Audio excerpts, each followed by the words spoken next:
Hello, this is Mark Smith with Family Tree Counseling Associates, and I am here in Grand Haven, Michigan, on the river. And most people take off to Michigan and do fun vacations in order to have fun. I'm here to see a therapist, just continuing my recovery work on my PTSD. I'm going to be speaking in the shadows here about shadows.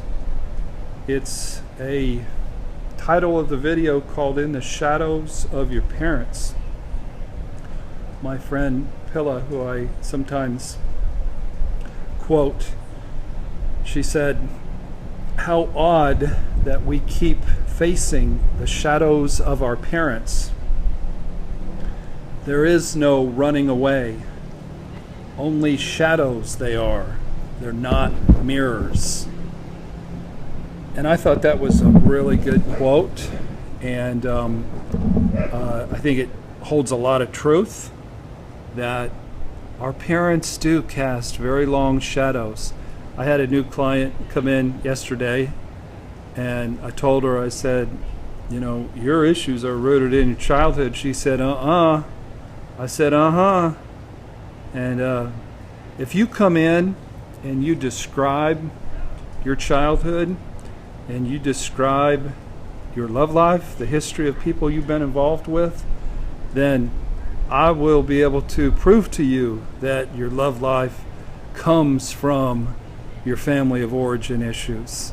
I'll write it on the board and prove it to you. You just have to know the truth about who your childhood figures were. People generally have more willingness to talk about the flaws of their spouses than of their parents sometimes. I have this picture from my childhood with my mom with the sun at her back, and you can see her silhouette, and I'm just a little scared, quiet, introverted dude, and you can see this huge shadow of my mother taking the picture, and the picture is dominated by the shadow. It's not dominated by the little kid, which is a perfect representation of my childhood, that my childhood really truly was dominated by my mom's issues. And I've been trying to get out of the shadow ever since, and it takes a lot of hard work, and there was something sort of spooky about that picture. Several places in the Old Testament it says, "The sins of the fathers will be visited upon the children and upon the children's children to the third and fourth generation."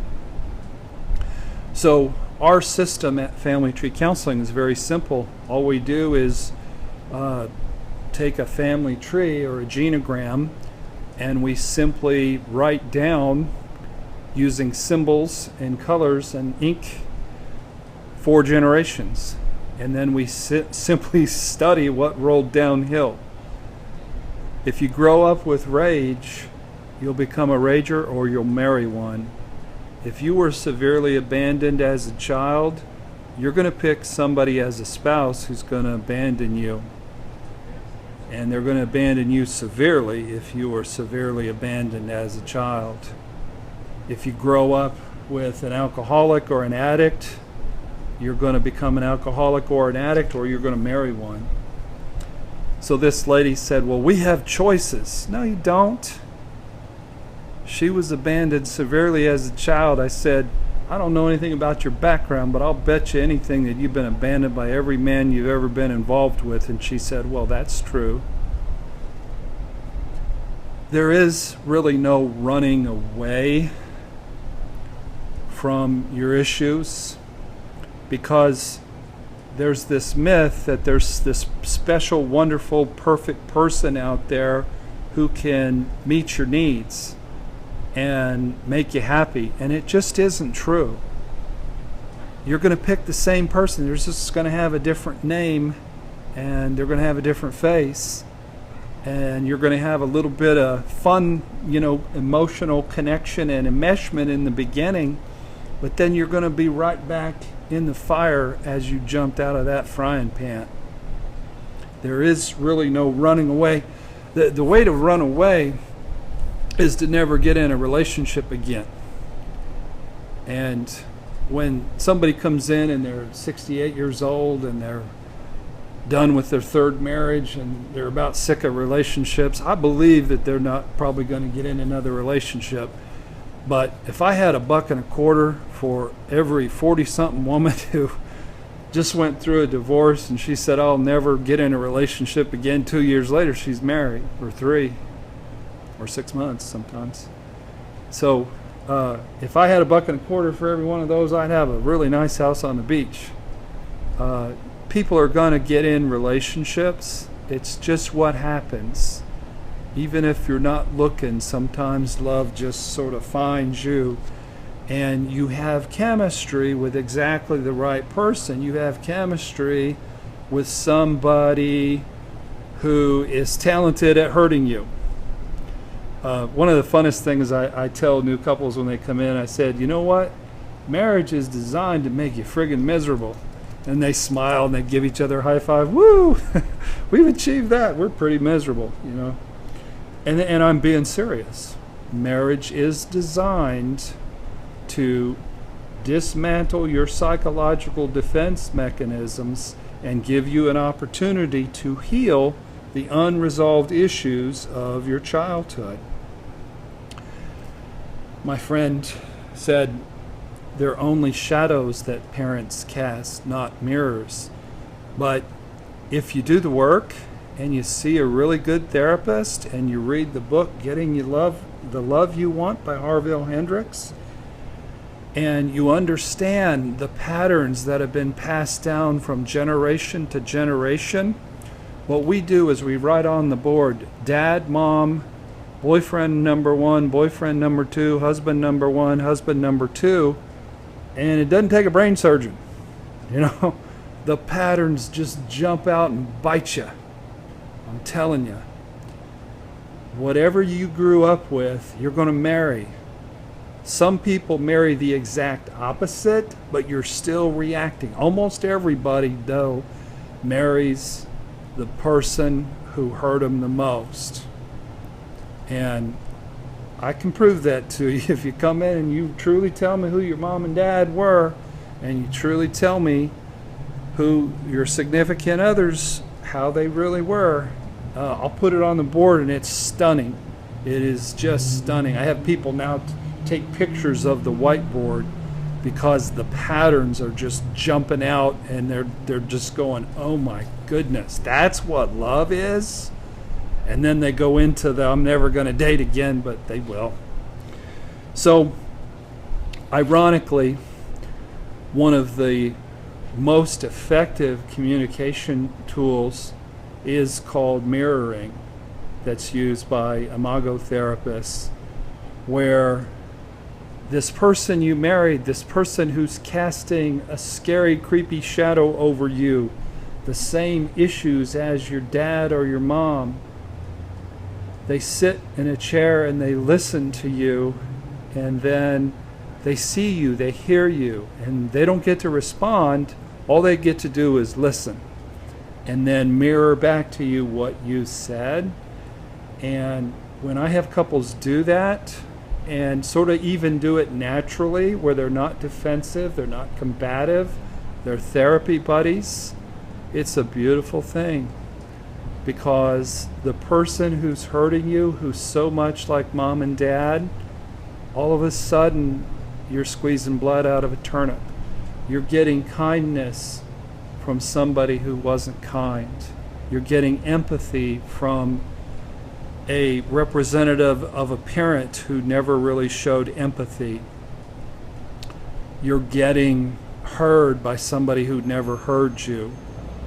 It's what marriage was designed to do. Marriage and love was designed to give you an opportunity to heal the wounds of your childhood. That's why you're attracted to that particular person. Our sexuality is calibrated by our emotional wounds. And if you want to understand your love life, understand the very tall and dark shadow that mom and dad are casting over you. And that's the meaning of love. And if you'll really study and be open to who your mom and dad are, you will find out what your imago is or who your type is. And generally it's a string of the same person over and over again.